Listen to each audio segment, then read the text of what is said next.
Good afternoon, ladies and gentlemen. My name is Adrian Snow to be exact. I really want to talk about a near-death experience.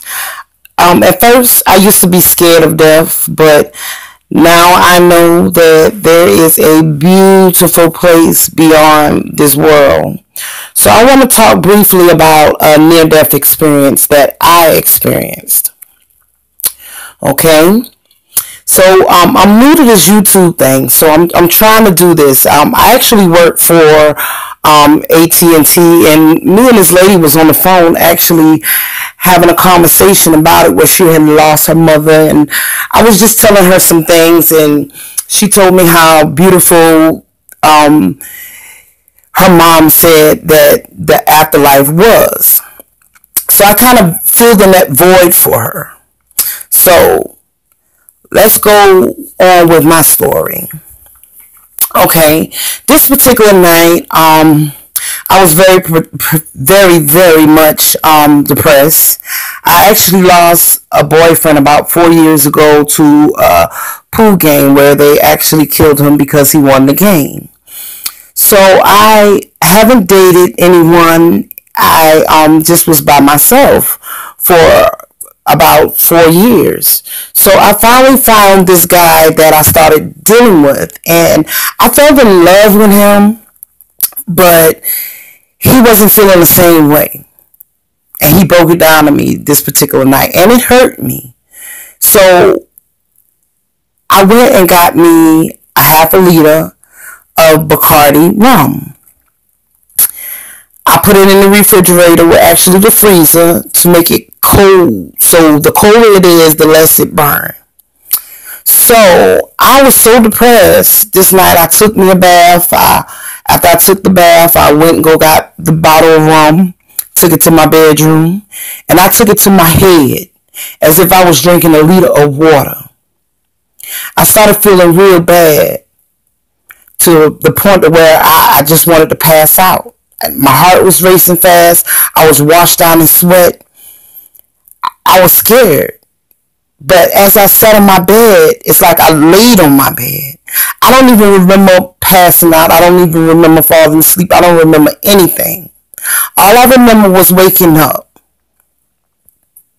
And when I woke up, I noticed this body was laying in the bed. But what made so different about this body had my fingernails. Because I love to get my fingernails done, and she had on the same color that I had on. The same tattoos, everything. So as I got closer to lean to see this being, my hand fell through the bed. And I noticed that I was losing gravity. It's like I got lighter and lighter and lighter and lighter. Next thing I know, I was going through the roof of my home, up into the skies. It was getting darker and darker and darker and darker. As I got up a little higher, I noticed that it was a beam of light. And within this light, it kind of sucked me up towards it and into it. And as I approach into this light, it's like I was on the ground. But it's like I gained wings. This being was waiting for me on the other side. And she was like, "Hi, Adrian." So I'm looking around like, who was talking to me? And when I seen her, she was so beautiful. The flowers were so beautiful. The smell was so beautiful. It was a beautiful place. So she took me into this building. She said, "Come on, they're all waiting for you." So when I went into this building, I seen a bunch of people that I never seen before in my life, but I knew them. I knew these people, and they looked at me and they said, "Adrian, what took you so long? We thought you were never coming back." So I'm looking at these people like, what do you mean? I was just in disbelief. So this little being told me, "Come on, she's waiting for you." So when I went into this room, I seen this lady. She was so beautiful, y'all. This was the most beautiful lady I have ever seen in my life. She was so beautiful. Her hair in the front of her head was gray. It was like more like a white gray. It was so beautiful.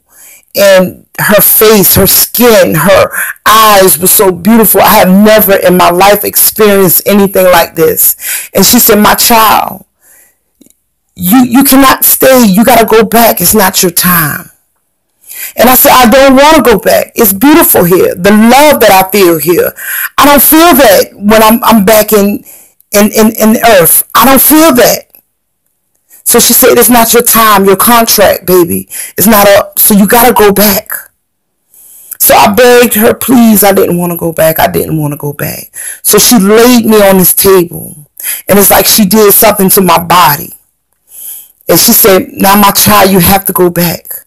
And all we want you to do is spread love. Help each other. Do as much as you can for each other. Just love each other. You know, it scared me at first because, you know, she was like a contract and it wasn't up and it wasn't my time. So I'm thinking in the back of my mind, okay, so I got to go back to earth, help whoever I can help, be nice to whoever I can be nice to, because we are here actually to learn who we are and learn how to help each other and learn how to be obedient to each other. That's all they want us to do.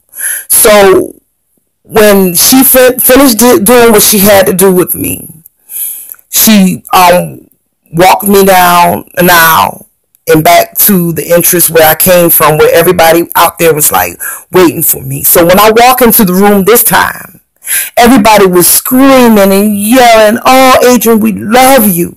We love you so much. And the tears, they were so sincere. And you could actually feel this love. I did not want to go back. So she said something to the rest of them. And they said, Adrian, you got to go back. And they did not want me to go back and know that I want to come back. But I was forced to come back to finish my contract because I hadn't finished doing what I was supposed to do here. So in the midst of me leaving out, it's like I grew wings and I flew back to the hole where I came from. And as I went back to this hole, everything got dark. Again, just like how it was. But the difference between coming back up and going back down was different. It's like I can hear people praying. I can hear people screaming. I can smell the rotten flesh as I got back to earth. And when I said that it was so stank here, when I got back here, y'all, it was on belief that we can actually smell this every single day. And it don't bother us. When I came to conclusion, y'all, in my mind and in my heart, that we are in hell right now. But it's up to us to figure it out and to help each other along the way and be nice to each other along the way. I mean, if you can't do for anyone and you don't want to do for them, just move yourself from around them and help those who you can help along the way. That's all they want us to do. That's all we are here for, to help each other, enlighten each other, and show each other the way. And as I laid back in my bed, it's like my body came back into my spirit came back into my body. And when I came back into my body, you guys, I had no hangover. I didn't feel like I was drinking. I didn't feel anything. But when I woke up, I was boo-hoo crying because I didn't want to be here. So the first thing I could think of was call my mom. I picked up the phone. I called my mom. I was like, Mom, I said, I don't believe in Jesus no more. She was like, Adrian, what are you talking about? I said, I don't believe in him because it wasn't him that I seen when I left here. She was like, what are you talking about? I was like, I died. I left out my body. I seen my body laying in the bed. I could see my kids laying in their bed. But it's like I had no control over it. It's like whatever I thought, that's where I was at. And it scared me because how things can happen so quick and how we can take life for granted every single day. Hurting each other, looking down on each other instead of helping each other up. If everybody stick together and be more and acquainted with each other, then this world will run a whole smoother place. And my mom, she said, Adrian, don't say that. I said, Mom, I didn't want to come back here. It's beautiful. So when it comes to death, Mom, I'm ready. So she was like, Adrian, are you sure? Are you sure you know what you're talking about? I said, Mom, I was there. And it is a beautiful place. It's nothing like Earth. The clouds, the sky, oh my goodness, the trees, the flowers, everything. I mean, it's like you can breathe. We just don't know how bad Earth smells. And we live here. I mean, I don't want to talk you guys' head off, but I just wanted to share my experience of my near-death experience. So whenever someone dies and leave this earth, of course, you're going to cry. You're going to miss them. But don't hold on to them because you're being selfish. Let them go. Because you too and I, we must take that ride. And when I tell you guys, it is a beautiful place. It's a beautiful place. So don't never in your mind be scared of death. Because it's not what the Bible teaches us.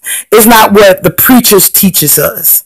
I mean, everybody have their own experience. I mean, you have your own belief. If you want to believe in there's a heaven and there's a hell, then you can believe whatever you want to believe. Your mind, your thoughts are more powerful than anything. If you believe whatever it is, you shall manifest it. So, I'm not going to hold you too long. Everyone, you stay blessed and take care of yourself. And again, my name is Adrian. And nice doing business with you guys.